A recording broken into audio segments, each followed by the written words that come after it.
Pastor, thanks so much for being here. So Turn off tell the us light. why you decided to hold service on Sunday against the governor's order.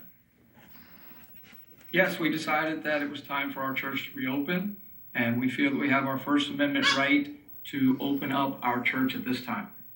Well, let's take a video. Let's take a look at the video of what it looked like in your church. And it looks to me, from my vantage point, I wasn't there, but from this video, that your parishioners are really trying to be responsible. They're all wearing masks. It looks like they're socially distancing, at least between families. So family members are all together, but I see a lot of distance between different families. Did you wear a mask? When I was on the platform, I did not wear a mask, but anytime I came off of the platform, I did wear a mask. Let me give you the quick run through. Our people came in and parked where we were socially distanced parked. There was a spot in between each spot. You had a reservation for your seat. You came in, your family had already had the reservation made. We had numbers on the end of our pews. We went every other pew. Everyone in the auditorium had a mask on. There was a touchless entry. We took touchless temperatures at the door. 100.4, no one would have come in. Our bathrooms had been completely sanitized, one person or one family unit at a time, and then after someone left the bathroom, we had cleaners who went in right away. Our auditorium has HEPA filters. Our air is turned over every 3 hours in here, and we have spacers in each pew that mark 6 feet of social distancing between each family unit or each individual. So other than wearing maybe a hazmat suit, I don't know what else we could have done to make it safer on Sunday. We had no choir.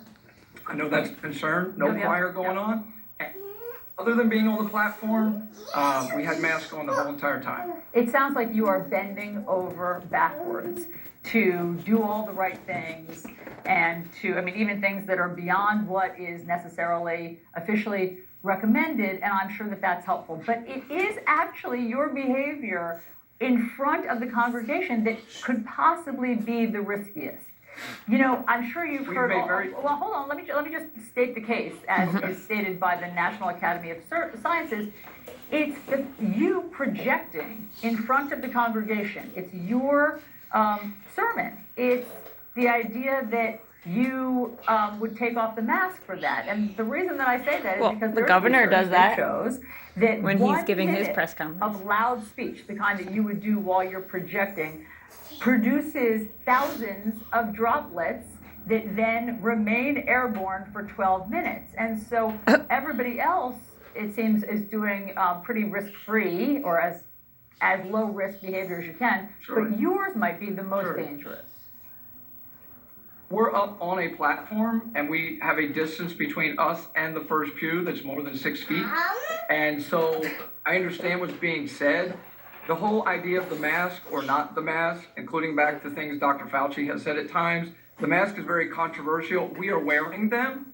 I being on the platform, or people that are back away from the first pew, I don't think that's uncommon, including in press conferences and where the president and others have spoken, that there is a distance between us and the parishioners, and so every time we come off of the platform, we do put our mask on. Yeah, it's the problem with the projecting. I'm heartened to hear about the choir because it's also the singing that gets people sick. But it's the projecting of the pastor, and there are just a couple of instances. We can look to see that parishioners do get sick. I'll just call some up for you. In Arkansas, a pastor and his wife infected 35 people doing just that kind of preaching. But that was probably 2 months ago. Died.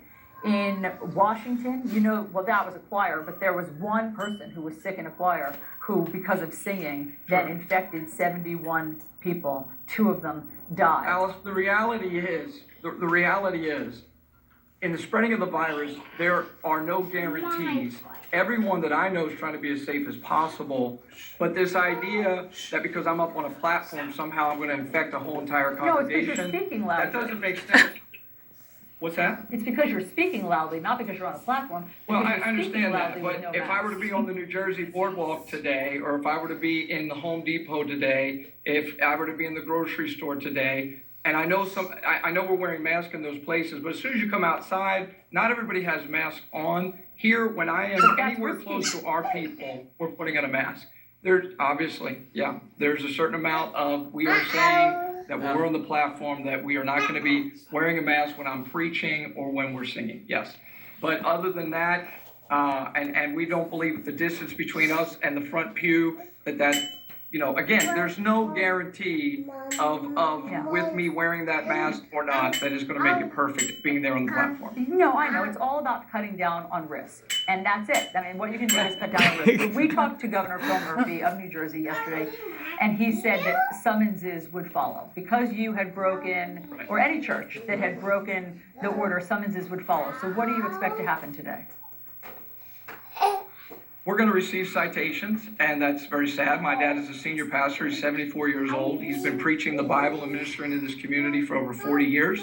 And I think it's a travesty that when the church has religious liberty, the church has religious rights in our First Amendment, we're first in line. And right now, Governor Murphy has taken us out of line. We've been sitting here with little to no direction for the longest time and doing live stream services only. So us getting a citation is wrong, and it goes against the First Amendment. I mean, look, I hear you. Churches, obviously, you do have your First Amendment rights. He also has his 10th Amendment rights, whereby the state does have powers over regulating the health of the residents of that state. So look, it sounds like you're prepared for a court battle. Yeah, the governor has discriminated against churches and mosques and against synagogues because we as a church have a First Amendment right, and he has chosen to say Walmart, grocery stores, liquor stores, they can be open the whole entire time. Yep. And very directly, they're not doing it nearly as safe as our church is doing it. And so he has decided, according to whatever his guidelines are that no one really knows for what is essential or not. Church is essential. Our people are New Jersey citizens. Yep. You're a Jersey girl. You know all about people loving their state. And here it is, as Jersey citizens, they're being told their church is not essential. Yeah. I understand a lot of people don't understand why it's so important to us, but as believers, we assemble together. And these people have discouragement and depression and problems, including economic problems. They want to be with their pastors, and we are doing it as best we possibly can. Yeah, I hear you. I mean, I understand certainly the motivation for people to get back together and to pray and to be together in that sort of communal setting. And so we'll see what happens. I mean, I think the jury is out, no pun intended, in terms of which way these court cases go. But Pastor Charles Clark, thank you very much for your time. And Allison, the governor could fix this problem today. He could put us in the category of essential right now. Well, he could, but I think you're instead going to get a summons. But we'll see. We'll see what happens. We'll be in court. We will be in court, and we will win in court. The First Amendment will hold. I hear you. We will see what happens, and we really appreciate you coming on and explaining your thinking. Jesus said, "I will build my church, and he'll protect his church." Thank you, Pastor. Thank you. A renowned acting coach and director lost his battle with coronavirus. He's just one of the nearly 100